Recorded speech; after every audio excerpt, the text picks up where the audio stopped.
Friends 'Vijay దళపతి' గురించి, అలాగే 'త్రిష' గురించి, ఇంకా 'త్రిష' 'త్రిషకి', 'విజయ్‌కి' మధ్య ఉన్న సంబంధం గురించి, ఫస్ట్ వైఫ్ 'సంగీత' గురించి చాలా రకాల వార్తలు వినిపిస్తున్నాయి కదా! ఈ నేపథ్యంలో 'విజయ్' వాళ్ళ తల్లి గారైన 'శోభ' గారు రంగంలోకి దిగారు. సాధారణంగా 'శోభ' గారు చాలా మితభాషి. ఎక్కువ మాట్లాడరావిడ. ఎందుకంటే సేమ్ 'విజయ్' లాగే ఇంట్రోవర్ట్ పర్సన్. అంటే ఆవిడ చాలా తక్కువ మాట్లాడతారు. మాట్లాడినా కూడా ఏదన్నా చాలా చిన్న విషయాలు మాట్లాడతారు. కానీ తన కోడల విషయంలో జరుగుతున్న అన్యాయాన్ని ఆవిడ అస్సలు సహించటం లేదు.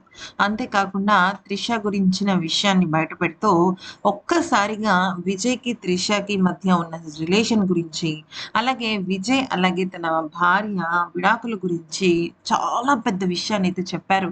అంతే కాకుండా 'త్రిషకి' ఇండైరెక్ట్‌గా వార్నింగ్ కూడా ఇవ్వటం అయితే జరిగింది. అయితే ఆవిడ చెప్పిన మాటలు నిజంగా చాలా షాక్‌కి గురి చేశాయి.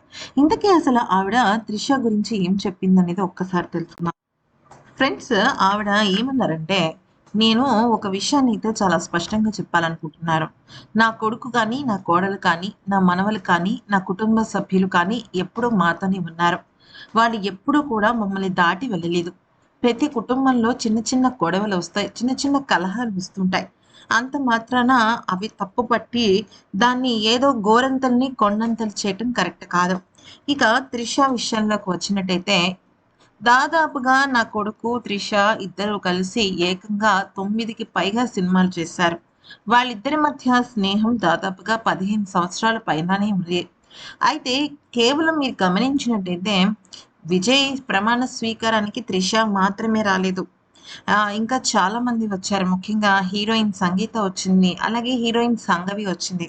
వీళ్ళందరూ కూడా మా అబ్బాయి విజయ్‌తో ఎప్పటినుంచో వాళ్ళు సినిమాలు చేస్తూ చాలా సన్నిహితంగా ఉన్నారు. అయితే ఇక ఒక్క మాటలో చెప్పాలి అంటే, నా కొడుకు గురించి చెప్పాలి అంటే, తను తన ఫ్యామిలీ గురించి కానీ, తన గురించి కానీ ఎంత గొప్పగా ఆలోచిస్తాడో నేను చెప్పలేను. అయితే 'త్రిష' చేసిన కొన్ని పనులు నాకైతే నచ్చలేదు. తను కొన్ని సోషల్ మీడియాలో పెట్టటం కానీ, అలాగే కొన్ని వార్తల్ని ఆమె ఖండించకపోవటం నాకు నచ్చలేదు. ఎప్పుడైతే తన మీద, నా కొడుకు మీద ఇంత దారుణంగా రూమర్స్ వస్తున్నాయో, అప్పుడు ఖచ్చితంగా తను ఖండించి తీర్చి ఉండాలి. అలా ఖండించకపోవటం వల్ల రకరకాల వార్తలు నిజం అనుకునే ప్రమాదం ఉంది. ఇక నా కోడలు గురించి చెప్పాలి అంటే తను బంగారం. ఎప్పుడూ కూడా ఏ రోజు కూడా తను మాకు ఎదురు చెప్పింది లేదు. మాకే కాదు, విజయ్ ఏ నిర్ణయం తీసుకున్నా దాన్ని ఎంతో ఆనందంగా యాక్సెప్ట్ చేసేది. నిజం చెప్పాలి అంటే తను చాలా ఉన్నతమైన కుటుంబం నుంచి వచ్చిన అమ్మాయి. ఒక్క మాటలో చెప్పాలి అంటే కొన్ని వందల కోట్ల రూపాయల ఆస్తికి ఆమె వారసురాలు. కానీ నా కొడుకు కోసం చాలా అంటే చాలా మెట్లు దిగి వచ్చింది. ఒక అద్భుతమైన, ఆదర్శమైన గృహిణి ఎలా ఉండాలో నా కోడల్ని చూసి నేర్చుకోవాలి. కరెక్టే. గత కొన్ని రోజులుగా తను మాకు దూరంగా ఉంటుంది. కానీ కారణాలు వేరే. ఇప్పుడు మా కొడుక్కి, నా కోడలికి ఏదో విడాకులైపోతున్నాయని, ప్రమాణ స్వీకారానికి నా కోడలు, నా మనవడు రాలేదని అనుకుంటున్నారు. మీరు చెప్పింది కూడా కొంతవరకు నిజమే. వాళ్ళు మనస్తాపానికి గురయ్యారు. అంత మాత్రాన వాళ్ళిద్దరూ విడిపోయినట్టు కాదు. కొన్ని సందర్భాలలో కొంతమంది మనుషుల వల్ల కొన్ని బంధాలు విడిపోయినట్టు అనిపిస్తూ ఉంటాయి బయటికి. కానీ అవి మూలాల నుంచి చాలా బలంగా ఉన్నాయి. ఆ విషయాన్ని గుర్తుపెట్టుకోవాలి. కానీ నేను ఒకటే విషయం చెప్పాలనుకుంటున్నాను. ఏదైనా ఒక రూమర్ కానీ, ఒక విమర్శ కానీ, దానికి సంబంధించి ఏదైనా మన మనసుని చాలా గట్టిగా తాకింది అంటే మాత్రం ఎవ్వరైనా సరే దాన్ని అక్కడికక్కడే ఖండించాలి.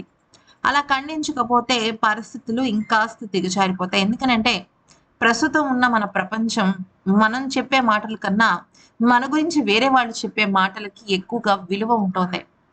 అయితే చాలామంది మా కొడుకు నా మీద, నా భర్త మీద అంటే విజయ్ తండ్రి మీద కేసు వేశారు.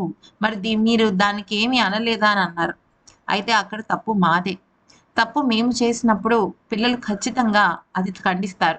ఎందుకనంటే విజయ్‌కి ఒక వ్యక్తిత్వం ఉంది. తన జీవితంలో తనకంటూ ఒక గొప్పదనం ఉంది. అయితే తన ప్రమేయం లేకుండా, తనని అడగకుండా మేము తన విషయంలో తనకి మంచి జరుగుతుందని ఒక నిర్ణయం తీసుకున్నాం. కానీ అది తనకి నచ్చలేదు. మాకు చెప్పి చూసాడు. మేము ఎందుకో ఆ సమయంలో ఒప్పుకోలేకపోయాం. అందుకనే ఇది కరెక్ట్ కాదు అని మాకు చెప్పే విధంగా చెప్పాడు. అంత మాత్రాన మా మీద కోర్టు కేసేసినట్టు, అయితే మమ్మల్ని రచ్చకీడ్చినట్టు చాలామంది చాలా రకాలుగా అనుకుంటున్నారు. అది చాలా తప్పు. విజయ్ ఎప్పుడు మా ఆశీర్వాదం తీసుకుంటాడు. మేము లేనిదే విజయ్ ఏమీ చేయడు. ఇక కోడలి విషయంలో కూడా మేము దాన్నే చూసుకుంటాం. దగ్గరుండి మేము మా కుటుంబాన్ని ఎలా కలుపుకుంటామో చూసుకుంటాం. ఎవ్వరు కూడా మూడో మనిషి ఇన్వాల్వ్ అవ్వాల్సిన అవసరం లేదు. ఒక మాట చెప్తాను. చాలా సందర్భాలలో భార్యాభర్తల మధ్య గొడవలు వస్తాయి. గొడవలు వచ్చినంత మాత్రాన విడిపోయినట్టు కాదు. అయితే విడాకుల దాకా వెళ్ళింది వాళ్ళ ఒక మనస్పర్ధలో నుంచి వింటున్నాను. కొన్ని సార్లు అది నిజమా, అబద్ధమా అని చెప్పలేను. కానీ మాకు మాత్రం మంచే జరిగిందని చెప్పగలను. ఇక నా మనవడి గురించి చెప్పాలి అంటే విజయ్ లాగే తనకి కూడా ఎంతో గొప్ప స్వాతంత్రం కలిగిన మనిషి. ఎప్పుడైనా సరే తన స్వశక్తితో పైకి రావాలని అనుకుంటాడు.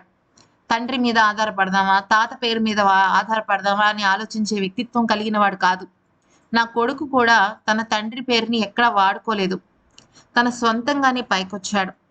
అటువంటి పరిస్థితుల్లో అటువంటి సిచ్యువేషన్స్ నుంచి పెరిగి వచ్చిన నా మనవడు కూడా అదే రక్తం కలిగిన వాడు. ఇక త్రిష గురించి ఆ రోజు నేను కేవలం తనని ఒక విజయ్ స్నేహితుడిగా మాత్రమే, లేదంటే ప్రొఫెషనల్ కొలీగ్గా మాత్రమే యాక్సెప్ట్ చేశామే కానీ వేరే విధంగా మేము తనని చూడటం లేదు. ఎందుకనంటే నా ఇంటికి కోడలుగా ఉండే అర్హత కేవలం నా కోడలి సంగీతకి మాత్రమే ఉంది. వేరే వాళ్ళు జోక్యం చేసుకోవడం నాకు నచ్చదు. నాకే కాదు, నా భర్తకి, నా కుటుంబానికి కూడా దాన్ని యాక్సెప్ట్ చేయము. దీన్ని ఖచ్చితంగా చూసే ప్రజలు గుర్తుపెట్టుకోవాలి. ఎక్కడా విజయ్ అన్యాయం చేయడు. పిల్లలైనా, తల్లైనా, తండ్రైనా, భార్య అయినా, ఆఖరికి తను ఇప్పుడు సీఎంగా ఉంటున్న రాష్ట్ర ప్రజలైనా సరే తనకి తన వాళ్ళంటే చాలా ఇష్టం. తను ఏదైనా తప్పు చేస్తే నేను తప్పు చేశానని తలదించుకుని క్షమాపణ చెప్పడంలో నా కొడుకు ముందుంటాడు. అందుకనే తమిళనాడు ప్రజలు తనకి పట్టం కట్టారు. దయచేసి ఏదైనా అక్కడ ఖండించండి అంటూ త్రిష యాక్చువల్లీ మ్యాటర్ ఏంటంటే విజయ్కి తనకి మధ్య ఏదో రిలేషన్ ఉందని చెప్పటము, విజయ్ తన బర్త్డే రోజున విజయ్ గెలిస్తే అందరూ కూడా త్రిషకి కంగ్రాచులేషన్స్ చెప్తున్నప్పుడు అట్లీస్ట్ ఆ విషయాన్ని తను ఖండించి ఉంటే బాగుండేది అంటూ విజయ్ వాళ్ళ అమ్మగారు చెప్పారు. అది కరెక్టే కదండి. విజయ్ వాళ్ళ అమ్మగారు చెప్పింది కరెక్టే కదా. ఇప్పుడు ఒకసారి రూమర్ వస్తే ఓకే, 3 సార్లు విమర్శలు వస్తే ఓకే, ఇంకా మొత్తం ప్రపంచం అంతా కోడే కూస్తున్నప్పుడు అది కరెక్ట్ కాదు అని తన నోరు విప్పి చెప్పి ఉండుంటే ఇంత రచ్చ జరిగి ఉండేది కాదు కదా.